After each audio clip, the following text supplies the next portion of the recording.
It's not necessary to practice all of them to succeed in mixed martial arts, even though it is the name of the sport. Even if it might not be totally appropriate to describe these fighters as one-dimensional, that hasn't stopped them from basing their entire success on one important aspect of their style of play. Now, without further ado, these are some of the biggest one-trick pony in MMA, listed in no particular order. Number 10. Derrick Lewis. Look, having one major path to victory isn't always a bad thing, especially when that path is the great equalizer, punching power. And for UFC heavyweight Derrick Lewis, no matter how badly beaten or outclassed he's looking, that power is always in play. Just look at his fight with Alexander Volkov, where Lewis was getting beaten for the vast majority of the fight. But with less than 20 seconds on the clock, Lewis connected with a massive right hand, finding his mark in the final seconds of a losing effort. Something similar happened against Curtis Blaydes as well, where it seemed like we were all focused on the clear improvements being shown by his opponent, until Derrick Lewis unloaded a massive uppercut, ending the fight there and then. This isn't to say that Lewis doesn't have other skills, but when you sign on the dotted line to take on this longtime heavyweight contender, you're not exactly worrying about his takedowns. Number 9. Rovsimar Palhares. Rovsimar Palhares is known for two things, and only one of them is in any way useful. The first and most important tool in Palhares' arsenal is his excellent use of knee bars and heel hooks. You can always expect to see him catch a leg or two whenever he fights, and over the years he has certainly become one of the premier technicians in the sport when it comes to leg locks. The second thing that he's famous for is his tendency to hold on to these submissions long after the tap is forced. This has gained Rovsimar a reputation as a dirty fighter, and it's a reputation that is unfortunately deserved. Sure, he's a skilled grappler, but his billing never really moves away from these two major characteristics, and of those two, only one of them is actually useful in a fight. Number 8. Royce Gracie. Is it fair to call Royce Gracie one-dimensional just because he was facing people who weren't familiar with Brazilian Jiu-Jitsu, or how to defeat it? Well, in the earliest stages of his career in particular, Royce Gracie would poke away with a sharp leg kick before quickly closing the distance and moving into a submission. He did this time and time again under the UFC banner before he eventually left, and during those initial tournament runs, his fights typically ended the same way. It wasn't a case of if Royce would shoot for a takedown, it was when he would do it. A trailblazing force within the MMA world and someone who inspired an entire generation to take up martial arts. But even for his time, he had a very linear path to victory, and that's what made him special. Later in his career, the well-rounded Matt Hughes would eventually overcome this style, but there's no denying that Royce Gracie's place on MMA's Mount Rushmore is set in stone. Number 7. Cody McKenzie. Cody McKenzie might not be a name that is immediately familiar to newer fans of the sport, but in his best years, he was the king of the guillotine choke. In fact, his modified version of the technique was so well refined, he even renamed it the McKenzie Teen. Out of his 17 career wins, 15 have come by submission, including a 10-fight win streak of all guillotine chokes that led him to the UFC.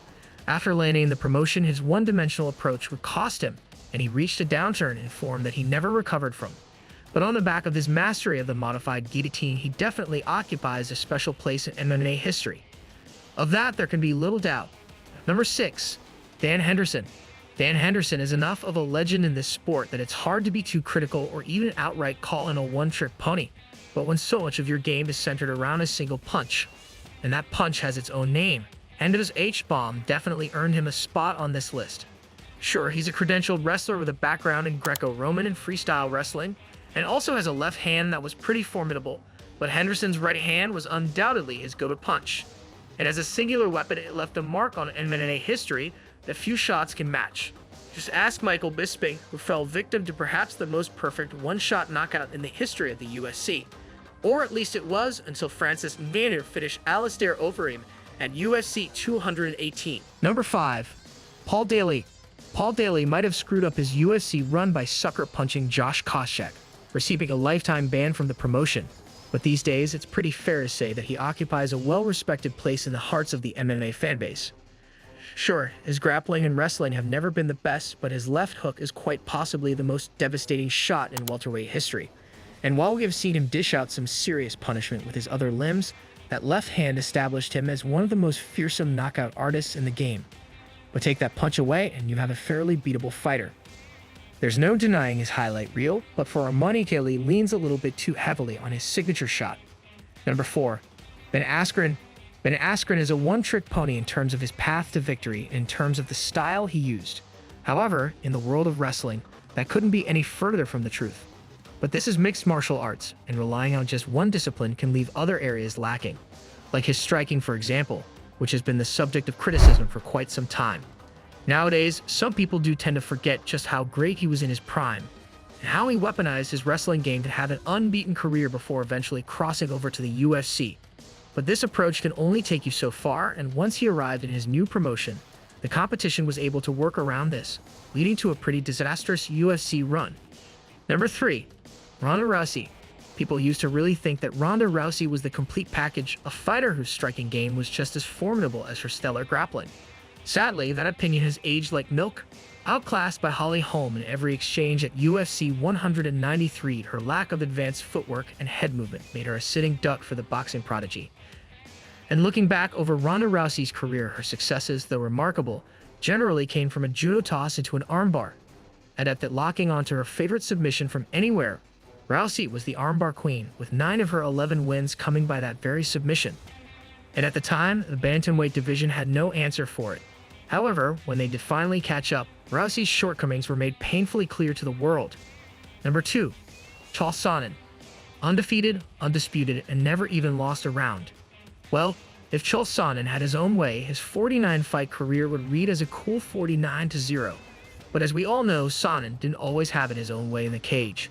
And on many different occasions, Chael was made to look extremely one-dimensional. His high-pressure wrestling and heavy top control were his bread and butter during his prime.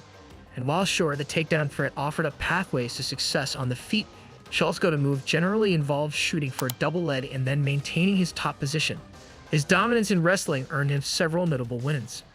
And sure, he didn't quite manage to capture UFC gold during his best years. A few fighters have ever come quite as close without making the final hurdle. A limited fighter to some degree, but a legend nonetheless. Number 1. Mark Hunt. Can we call a walk-off KO a trick?